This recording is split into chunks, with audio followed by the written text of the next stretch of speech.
ഒരിക്കലെങ്കിലും ഗുരുവായൂരിൽ പോയിട്ടുണ്ടോ?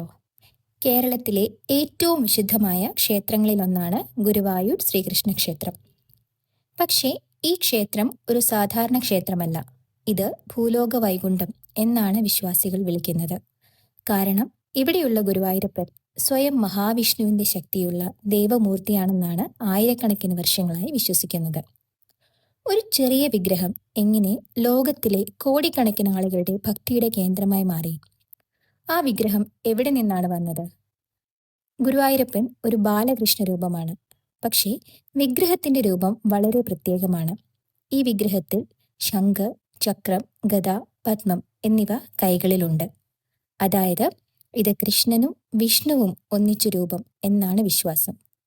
അതുകൊണ്ടാണ് ഗുരുവായൂരപ്പനെ ഭൂലോകത്തിലെ വൈകുണ്ഠത്തിലെ വിഷ്ണു എന്ന് വിശേഷിപ്പിക്കുന്നത്.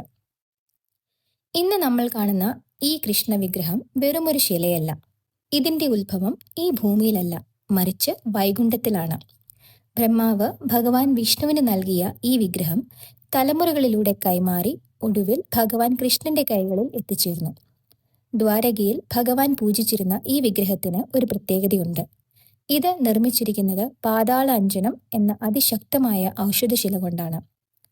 ഗുരുവായൂർ ക്ഷേത്രത്തിലെ ഈ ചതുർബാഹു വിഗ്രഹത്തിന് പിന്നിൽ സഹസ്രാബ്ദങ്ങളുടെ പഴക്കമുള്ള ഒരു ദിവ്യരഹസ്യമുണ്ട്. ഭക്തർക്ക് അതൊരു ബിംബമല്ല, മറിച്ച് സാക്ഷാൽ കൃഷ്ണന്റെ ജീവനുള്ള സാന്നിധ്യമാണ്. ഈ വിഗ്രഹത്തിന്റെ യാത്ര തുടങ്ങുന്നത് ദ്വാപരയുഗത്തിന്റെ ഹൃദയഭാഗത്തു നിന്നാണ്. ഭഗവാൻ ശ്രീകൃഷ്ണൻ തന്റെ അവതാരകാലത്ത് ദ്വാരകയിൽ പൂജിച്ചിരുന്ന ഒരു വിഗ്രഹമുണ്ടായിരുന്നു. അത്ഭുതമെന്ന് പറയട്ടെ, ഭഗവാൻ പൂജിച്ചിരുന്നത് തന്റെ തന്നെ ചതുർബാഹുവായ വിഷ്ണുരൂപത്തെയായിരുന്നു. ശംഖും ചക്രവും ഗദയും പത്മവും ധരിച്ച ആ വിഗ്രഹമായിരുന്നു ദ്വാരകയിലെ ആത്മീയ ചൈതന്യം. ലോകത്തിന് ആരാധനയുടെ മാതൃക കാണിച്ചു കൊടുക്കാൻ ഭഗവാൻ സ്വയം തന്റെ പരമാത്മരൂപത്തെ വണങ്ങി. എന്നാൽ ദ്വാപരയുഗത്തിന്റെ അന്ത്യം അടുത്തെത്തിയപ്പോൾ തന്റെ മടക്കയാത്രയ്ക്ക് മുൻപായി ഭഗവാൻ പ്രിയ ശിഷ്യനായ ഉദ്ധവരോട് ഒരു പ്രവചനം നടത്തി. ഞാൻ മടങ്ങുന്നതോടെ ദ്വാരക സമുദ്രത്തിനടിയിലാകും. എന്നാൽ ഞാൻ പൂജിച്ചിരുന്ന ഈ ദിവ്യ വിഗ്രഹം മാത്രം തകരില്ല. അത് തിരമാലകളിൽ ഒഴുകി നടക്കും. ഉത്തമരായ മനുഷ്യർക്ക് അഭയം നൽകാൻ ആ വിഗ്രഹത്തെ നീ ഒരു പുണ്യഭൂമിയിൽ പ്രതിഷ്ഠിക്കണം. പ്രവചിച്ചതുപോലെ തന്നെ സംഭവിച്ചു. സമുദ്രം ദ്വാരകയെ വിഴുങ്ങി. തിരമാലകൾക്കിടയിൽ കൂടി ഒഴുകി നടന്ന ആ വിഗ്രഹം ദേവഗുരുവായ ബൃഹസ്പതിയും വായുദേവനും ചേർന്ന് കണ്ടെടുക്കുകയായിരുന്നു. അവർ ഒരു പുണ്യഭൂമിക്കായി തെക്കോട്ട് യാത്ര തിരിച്ചു. പരശുരാമൻ മഴുവിറങ്ങി വീണ്ടെടുത്ത കേരളം എന്ന പവിത്ര ഭൂമിയിലാണ് അവർ എത്തിച്ചേർന്നത്. അവർ ഇന്നത്തെ ഗുരുവായൂരിൽ എത്തിയപ്പോൾ അവിടെ ഒരു വലിയ കുളവും അതിനടുത്ത് ശിവഭഗവാനെയും കണ്ടു. വിഷ്ണുവിന്റെ വിഗ്രഹം പ്രതിഷ്ഠിക്കാൻ ശിവൻ സന്തോഷത്തോടെ ആ സ്ഥലം വിട്ടുകൊടുത്തു. ശിവൻ അവിടെ നിന്ന് മാറി അടുത്തുള്ള മമ്മിയൂരിൽ പോയിരുന്നു എന്നാണ് വിശ്വാസം. അങ്ങനെ ഗുരുവും വായുവും ചേർന്ന് വിഗ്രഹം പ്രതിഷ്ഠിച്ചതുകൊണ്ട് ആ സ്ഥലത്തിന് ഗുരുവായൂർ എന്ന് പേര് വന്നു. എന്നാൽ ഈ കഥയിൽ മറ്റൊരു വിസ്മയകരമായ വഴിത്തിരിവുണ്ട്. വർഷങ്ങൾക്ക് ശേഷം ജനമേജയ മഹാരാജാവ് തന്റെ തീരാവ്യാധിക്ക് പരിഹാരം തേടി ഈ തിരുനടയിലെത്തി. മാസങ്ങളോളം പ്രാർത്ഥിച്ചു കഴിഞ്ഞപ്പോൾ അദ്ദേഹത്തിന് ഒരു ദർശനം ലഭിച്ചു. ആ കരിങ്കൽ വിഗ്രഹത്തിൽ കണ്ടത് ശംഖും ചക്രവും ധരിച്ച മഹാവിഷ്ണുവിനെയല്ല, മറിച്ച് ഓടക്കുഴൽ ഊതി നിൽക്കുന്ന വെണ്ണക്കണ്ണനെയായിരുന്നു. അന്ന് ലോകം തിരിച്ചറിഞ്ഞു, രൂപം വിഷ്ണുവിൻ്റെതാണെങ്കിലും ഗുരുവായൂരിലെ ചൈതന്യം ഉണ്ണിക്കണ്ണൻ്റെതാണെന്ന്.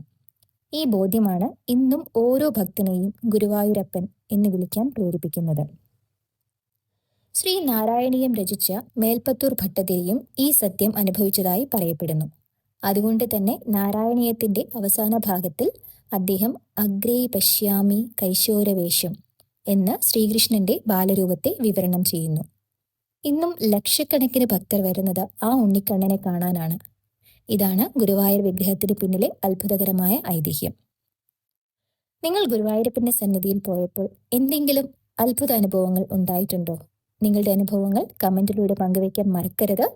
ഇന്നും അവിടെ ദർശനം നടത്തുമ്പോൾ ഭക്തർ ആദ്യം വടക്കനാഥനെ സ്മരിക്കുന്നത് ഈ പുരാതന ബന്ധം കാരണമാണ്. കാലം പലപ്പോഴും ഈ ക്ഷേത്രത്തെ പരീക്ഷിച്ചിട്ടുണ്ട്. ഡച്ചുകാരുടെയും ടിപ്പു സുൽത്താന്റെയും അധിനിവേശകാലത്ത് വിഗ്രഹം അമ്പലപ്പുഴയിലേക്ക് മാറ്റേണ്ടി വന്നു. എന്നാൽ ഏറ്റവും വലിയ ദുരന്തമുണ്ടായത് 1970 നവംബർ 30-നാണ്. ക്ഷേത്രം അഗ്നിക്കിരയായി. ആളിപ്പടരുന്ന തീയിൽ എല്ലാം കത്തിയമർന്നു ഭക്തർ വാവിട്ട് കരഞ്ഞു. പക്ഷേ ആ വലിയ തീ അണഞ്ഞപ്പോൾ ലോകം ഒരു അത്ഭുതം കണ്ടു. ചുറ്റുമുള്ളതെല്ലാം കരിഞ്ഞു പോയിട്ടും ഭഗവാന്റെ ശ്രീകോവിലിന് ഒരു പോരൽ പോലും ഏറ്റില്ല.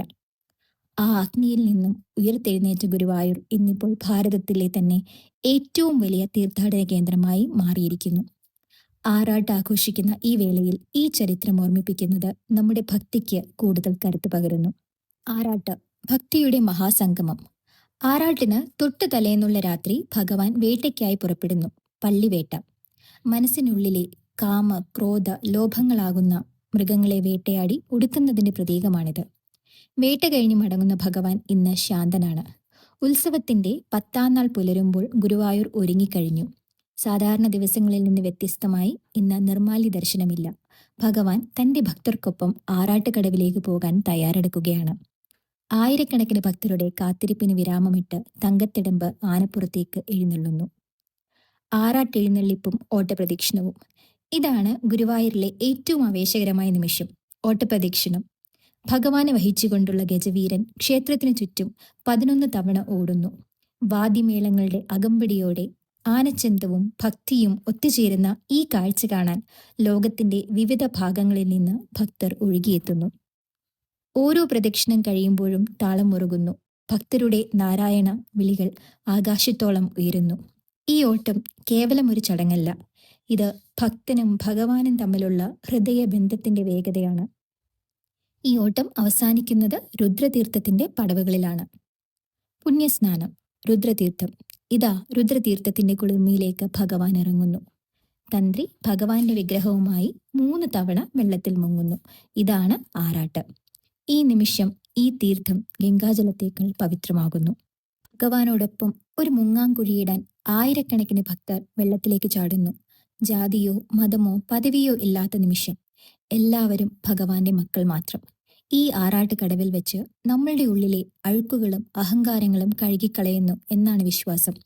ഈ പുണ്യതീർത്ഥം തലയിൽ തളിക്കുമ്പോൾ ഓരോ ഭക്തനും ഒരു പുതിയ ജന്മം ലഭിക്കുന്നു. കൊടിയിറക്കം. വിടവാങ്ങൽ. ആറാട്ട് കഴിഞ്ഞ് മടങ്ങിയെത്തുന്ന ഭഗവാനെ സ്വീകരിക്കുന്നത് ഇല്ലം നിറയും വെല്ലം നിറയും നൽകിയാണ്. 10 ദിവസത്തെ ഉത്സവ ചൈതന്യം ഭക്തരുടെ ഹൃദയങ്ങളിൽ നിറച്ച് ആ സ്വർണ്ണ കൊടിമരത്തിലെ കൊടി താഴേക്കിറങ്ങുന്നു. കൊടിയിറക്കം. ഉത്സവം അവസാനിച്ചിരിക്കുന്നു. പക്ഷേ ഗുരുവായൂരപ്പന്റെ അനുഗ്രഹം എന്നും നമ്മളോടൊപ്പം ഉണ്ടാകും. അടുത്ത വർഷത്തെ ഉത്സവത്തിനായുള്ള കാത്തിരിപ്പ് ഇന്നു മുതൽ തുടങ്ങുകയാണ്. പ്രതിവർഷം കോടിക്കണക്കിന് ആളുകൾ ഗുരുവായൂരിലെത്തുന്നു. ചിലർ വിശ്വാസത്തോടെ, ചിലർ അത്ഭുതങ്ങൾ കേട്ട്. പക്ഷേ എല്ലാവരും പറയുന്നത് ഒരേ കാര്യം: ഗുരുവായൂരപ്പന്റെ ദർശനം ജീവിതം തന്നെ മാറ്റുന്നു. നിങ്ങൾ ഒരിക്കൽ ഗുരുവായൂരപ്പന്റെ മുന്നിൽ നിന്നാൽ ഒരു കാര്യം നിങ്ങൾക്ക് മനസ്സിലാകും. അത് അവിടെ ഒരു പ്രത്യേക ശക്തിയുണ്ട്. അത് നിങ്ങളുടെ മനസ്സിനെ ശാന്തമാക്കും. ഓം നമോ ഭഗവതേ വാസുദേവായ.